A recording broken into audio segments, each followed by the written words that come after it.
अगर आप भी अपनी जिंदगी को आसान बनाना चाहते हैं तो जल्दी से सब्सक्राइब कीजिए ब्रिज कन्या को। दोस्तों, कौन है जो सावन के महीने में भोले भंडारी का आशीर्वाद ना पाना चाहता हो। अगर आप भी भोलेनाथ को अपने घर में बुलाना चाहते हैं और चाहते हैं कि सदैव आप पर भोले भंडारी की कृपा बरसती रहे तो सच्चे मन से कमेंट्स में जरूर लिखिए हर हर महादेव, जय भोलेनाथ, ओम नमः शिवाय। दोस्तों, महादेव के लिए एक लाइक तो जरूर बनता है।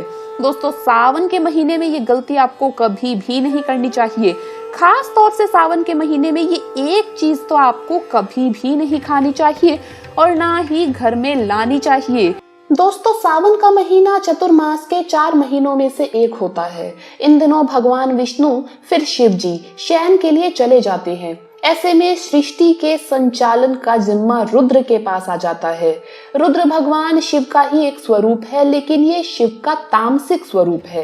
ये जितनी जल्दी प्रसन्न होते हैं उतनी ही जल्दी क्रोधित भी हो जाते हैं। ऐसे में रुद्र की प्रसन्नता के लिए सावन के महीने में खान पान और जीवन शैली में कई बातों का ध्यान रखना होता है। शास्त्रों के अनुसार ऐसा करना शुभ है। सावन का महीना आध्यात्मिक रूप से काफी महत्वपूर्ण माना गया है। इस महीने को उपासना का महीना कहा गया है, इसलिए जरूरी है कि आपका खान पान सात्विक और मानसिक बल प्रदान करने वाला हो। आपकी एकाग्रता भी बनी रहे, इस बात का भी खान पान में ध्यान रखना चाहिए। इस बात का ध्यान रखते हुए सावन के महीने में गरिष्ठ भोजन में परहेज रखना चाहिए। सावन के महीने से बरसात की वजह से कीड़े मकोड़े भी अधिक हो जाते हैं। ऐसे में साग से परहेज रखना चाहिए। दोस्तों, सावन का महीना भगवान शिव से जुड़ा है। उनको भोलेनाथ भी कहा जाता है क्योंकि वो अपने भक्तों की एक पुकार मात्र से उनकी मदद को आ जाते हैं। वहीं सावन का पर्व गृहस्थ जीवन बिताने वालों के लिए भी विशेष स्थान रखता है। दरअसल सावन को शिवजी और पार्वती की विवाह वर्षगांठ के रूप में भी मनाया जाता है। बताया जाता है कि अगर विवाहित महिलाएं पूरी विधि के साथ इस दिन भगवान शिव की पूजा करें तो उन्हें पति की लंबी उम्र का वरदान मिलता है। यूं तो भगवान शिव की पूजा कंवारी कन्याएं भी करती है, लेकिन विवाहित महिलाएं अगर भगवान शिव की पूजा सावन में करें तो इसका फल वो पति के लिए भी पा सकती है। चलिए जानते हैं कि इस वरदान के लिए आपको क्या करना है। सावन के सोमवार का व्रत आपको बहुत ही उत्तम फल प्रदान करेगा। सुहागन महिलाएं अगर सावन में सोमवार के दिन व्रत रखें तो इससे महादेव प्रसन्न होते हैं। इस व्रत के दौरान फलाहार रहे और शिवजी को उनकी पसंद की चीजें जैसे बेलपत्र, चंदन, चावल, दूध भेंट करें और पूजन करें। शिवजी का विधिवत अभिषेक करें। सावन के दिन दूध, दही और जल से भगवान शंकर का अभिषेक करने से भोलेनाथ का आशीर्वाद मिलता है। ओम नमः शिवाय मंत्र का जप करने से भी आपको ये वरदान प्राप्त होगा। सावन में शिवजी की पूजा के समय ओम नमः शिवाय मंत्र का जप करने से जीवन सुखमय बन सकता है। पति की लंबी आयु के लिए इस मंत्र का 5 माला जप करें। महादेव प्रसन्न होकर आपकी सभी मनोकामनाएं पूरी करेंगे और आपके पति को लंबी आयु प्रदान करेंगे। सावन के महीने में भगवान भोलेनाथ को प्रसन्न करने के लिए आपको कुछ बातों का और ध्यान रखना चाहिए, वो भी हम आपको इस वीडियो में बताने वाले हैं। लेकिन आगे बढ़ने से पहले कमेंट्स में जरूर लिखें हर हर महादेव, ओम नमः शिवाय। दोस्तों, सावन के महीने में दान का महत्व कई गुना बढ़ जाता है। सावन के महीने में जिस दिन आप व्रत रखें, यानी कि सोमवार के दिन अगर आपने जैसे व्रत रखा है तो उस दिन आपको गरीबों को दान जरूर करना चाहिए। श्रद्धा पूर्वक जितना बन सके उतना दान करें। क्षमता से ज्यादा किया गया दान वैसे भी आपको फल प्रदान नहीं करता है, इसलिए जितनी आपकी क्षमता है उतना ही दान करें। देवों के देव शिव शंकर भोलेनाथ अपने भक्तों के मन की बात बहुत जल्दी सुनते हैं। मन से पूजन करो तो शिव बहुत जल्दी प्रसन्न हो जाते हैं, इसलिए भक्तों में सबसे प्रिय भी है। भगवान शंकर और उनके पूरे परिवार को खुश करने का सावन बेहतरीन मौका है। शिव शंकर की पूजा करने के दौरान कुछ बातों का ध्यान रखना बहुत जरूरी है। खास तौर से अगर आप शिवलिंग की पूजा कर रहे हैं तो कुछ चीजों को भूल कर भी शिवलिंग पर नहीं चढ़ाना चाहिए। तो चलिए जानते हैं कि आखिर वो कौन सी चीजें हैं। सबसे पहले तो दोस्तों इस बात को जरूर जान ले कि शंख से कभी भी भोलेनाथ को जल नहीं चढ़ाना चाहिए। भगवान शिव ने शंखचूड़ नाम के असुर का वध किया था। शंख को उसी असुर का प्रतीक माना जाता है जो भगवान विष्णु का भक्त था। इसलिए विष्णु भगवान की पूजा शंख से होती है, जबकि शिव जी के ऊपर शंख से कभी भी जल नहीं चढ़ाना चाहिए। आपको भगवान भोलेनाथ को तुलसी भी नहीं चढ़ानी चाहिए। तुलसी को भगवान विष्णु ने पत्नी के रूप में स्वीकार किया है, इसलिए तुलसी से शिव जी की पूजा नहीं की जाती है। अगली चीज जो भगवान भोलेनाथ पर नहीं चढ़ाई जाती है वो है तिल या तिल से बनी कोई भी वस्तु। ये भगवान विष्णु के मैल से उत्पन्न हुआ माना जाता है, इसलिए इसे भगवान शिव को अर्पित नहीं किया जाना चाहिए।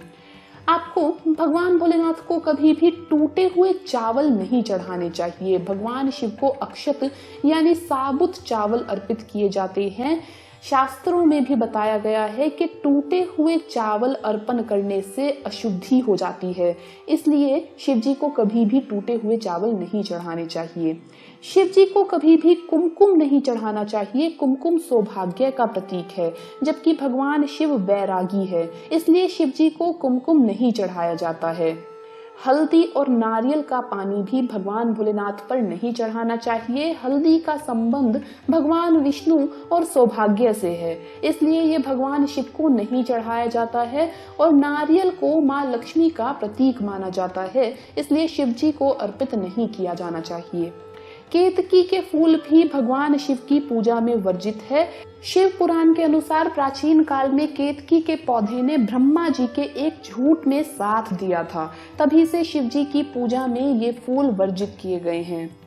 सावन का महीना भोलेनाथ को प्रसन्न करने के लिए बहुत ही उत्तम समय है। सच्चे मन से भगवान भोलेनाथ का जयकारा लगाए, कमेंट्स में जरूर लिखें जय महाकाल, हर हर महादेव। सावन का महीना भगवान रुद्र को समर्पित है। ऐसे में रुद्र की प्रसन्नता के लिए इस महीने में मांस, मछली, मदिरा का सेवन भी नहीं करना चाहिए, ऐसा शास्त्रों का मत है। इन दिनों में नदियों में बाढ़ आने की वजह से भी मछलियों को खाना भी आपकी सेहत के लिए प्रतिकूल नहीं माना गया है। शास्त्रों में बताया गया है कि भगवान विष्णु इन दिनों जल में शयन करते हैं, ऐसे में जल जीवों को हानि नहीं पहुंचानी चाहिए। धार्मिक कारणों के अलावा वैज्ञानिक दृष्टि से भी इन दिनों तामसिक भोजन जैसे मांस, मदिरा का सेवन हानिकारक होता है, क्योंकि इस समय शरीर की पाचन क्षमता भी घट जाती है। सावन के महीने में भगवान शिव का दूध और जल से अभिषेक किया जाता है।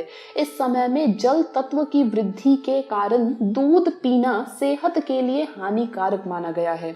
इस समय दूध पीने से पेट में कृमि बढ़ने की बात भी बड़े बुजुर्ग कहते आए हैं। यही वजह है कि इन दिनों में दूध सेवन की बजाय दूध से शिवजी का अभिषेक करने का प्राचीन परंपरा है।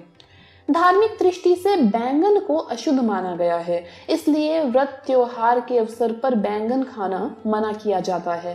सावन भी आध्यात्मिक माह है, इसलिए सावन में भी बैंगन खाना धार्मिक दृष्टि से अच्छा नहीं माना गया है। वैसे इन दिनों भगवान शिव को बैंगन भेंट करना अच्छा माना जाता है, इससे अशुभ ग्रहों का दोष दूर होता है। सावन का महीना शिव जी को प्रिय होता है और शिव भक्त पूरे महीने अपने भोले को प्रसन्न करने के लिए कावड़ उठाए गंगा की ओर चल पड़ते हैं। गंगा से जल भरकर कावड़िए अपने आराध्य देवता शिव जी का जल अभिषेक करते हैं। इतना पुण्य कार्य करने वाले कावड़ियों का अपमान नहीं करना चाहिए, बल्कि जहां तक हो सके उनकी सेवा करनी चाहिए। कावड़ियों को और शिव भक्ति में शामिल लोगों को सावन में शिव के गण के रूप में माना जाता है। केवल सावन के सोमवार ही नहीं बल्कि रोजाना शिवलिंग पर जल अभिषेक करना चाहिए। माना जाता है कि ऐसा करने से कई जन्मों के पाप धुल जाते हैं। प्रयास ये करना चाहिए कि आप सूर्य उदय से पहले उठकर जल अभिषेक करें। ब्रह्म मुहूर्त में भगवान शिव का जल अभिषेक करने का शास्त्रों में खास महत्व बताया गया है। वैसे तो पति पत्नी को कभी भी लड़ाई नहीं करनी चाहिए और एक दूसरे को अपशब्द नहीं बोलने चाहिए। सावन के महीने में इस बात का खास ख्याल रखना चाहिए कि यह महीना दाम्पत्य जीवन में मधुरता बढ़ाने का होता है, ना कि कलह बढ़ाने का, क्योंकि इस महीने में देवी पार्वती ने तपस्या करके शिव जी को पति के रूप में प्राप्त किया था। इसलिए जब आपको लगे कि आप लोगों के बीच में बातचीत नहीं बन रही है, झगड़ा बढ़ रहा है, लड़ाई हो रही है, तो शिव पार्वती का ध्यान करना शुरू कर दें। ऐसा करने से मन को शांति मिलने के साथ ही प्रेम में इजाफा होगा। सावन के महीने में चंद्रमा की पूजा का भी खास महत्व बताया गया है। सावन के महीने का संबंध श्रवण नक्षत्र से है और श्रवण नक्षत्र का स्वामी चंद्र को माना गया है और चंद्रमा शिवजी के शीश पर शोभायमान है। जब सूर्य कर्क राशि में प्रवेश करते हैं तो सावन की शुरुआत हो जाती है। गर्म सूर्य पर चंद्रमा की शीतलता सृष्टि में नव जीवन का संचार करती है, इसलिए सूर्य के कर्क राशि में आने से वर्षा भी खूब होती है, जिससे विष को ग्रहण करने वाले महादेव को ठंडक मिलती है। यही वजह है कि सावन में चंद्रमा की पूजा करने से शिवजी भी प्रसन्न होते हैं। नंदी को भगवान शिव का गण माना जाता है, इस हिसाब से नंदी की पूजा भी की जानी चाहिए सावन के महीने में। खास तौर पर सावन के महीने में आपके द्वार पर नंदी यानी बैल आए तो इसे भगवान का ही स्वरूप समझे, बल्कि सम्मान पूर्वक उसे कुछ खाने को हरा चारा देना चाहिए। आपके इस सच्चे सेवा भाव को देखकर भोलेनाथ प्रसन्न होते हैं। तो दोस्तों, आपको ये वीडियो कैसा लगा हमें कमेंट्स में जरूर बताएं, कमेंट्स में जरूर लिखें। ओम नमः शिवाय, जय महाकाल। इस वीडियो को लाइक करें, अपने दोस्तों के साथ शेयर करें और हमें सब्सक्राइब करना ना भूलें। धन्यवाद दोस्तों, आपका दिन शुभ रहे। भगवान भोलेनाथ आपकी हर मनोकामना पूर्ण करे। जय भोलेनाथ।